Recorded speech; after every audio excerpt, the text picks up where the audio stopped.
কিও ভাই, হাদি ভাইয়ের বিচার তো মনে হইতো না। এমন শুক্রবারে গুলি খাইছে, শুক্রবারে মারা গেছে, আরেকটা শুক্রবার চলিয়েছে, মনে করে এভাবে কত শুক্রবারে যাবো আমাদের বাংলাদেশে। কিন্তু হাদি ভাইয়ের যারা মারছে তাদের বিচার হবে না এই বাংলার মাটিতে।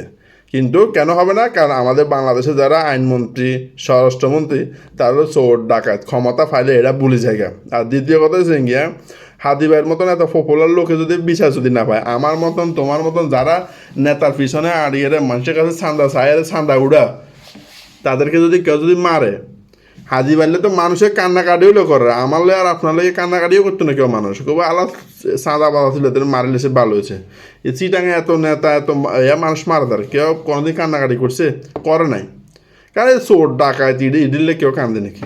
তো হাদি ভাইয়ের জন্য কান্দে কি লেগে? হাদি ভাই একজন ভালো মানুষ ছিল এই জন্য হাদি ভাইয়ের জন্য। কারণ হাদি ভাই হচ্ছে ইনকালাব মঞ্চের একদম মুখপাত্র।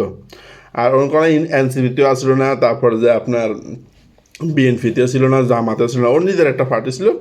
সাধারণ একটা মানুষের মতন মনে করেন জীবনযাপন করতে চাইছিল, কিন্তু হারামির বাচ্চারা দেয় নাই। যাই হোক, এখন আমাদের বাংলাদেশে তো বিচার পাওয়া যায় না, কারণ আমাদের বাংলাদেশে যারা আপনার ক্ষমতা বসে তারা এটা মনে করে যে এই ক্ষমতাটা এসে সবচেয়ে বড় কিছু, আর দুনিয়াতে অন্য কিছু নাই। বিচার টিচার লাইক জন্য মানুষ মরে যাক, হাতের কি হাতের কি ফ্যামিলির কেউ মরে নাকি? কোনো মন্ত্রী হোলা, এমপির ফোলা, এ বাতি জুলাই আন্দোলনে মারা গেছে, মারা যায় নাই। না বিএনপির মারা গেছে, নাকি জামাতের মারা গেছে, নাকি আওয়ামী লীগের মারা গেছে, গেছে কোন? এদের গরিবের পোলা ফাইনাগর।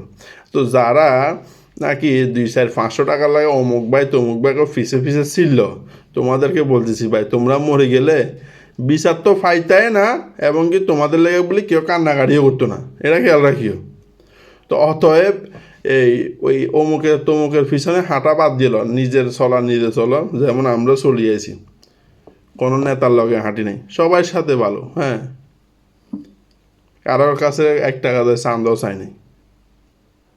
তো এরকম হইতে হবে। তো এটা সবসময় মনে রাখবা। আল্লাহ হাফেজ।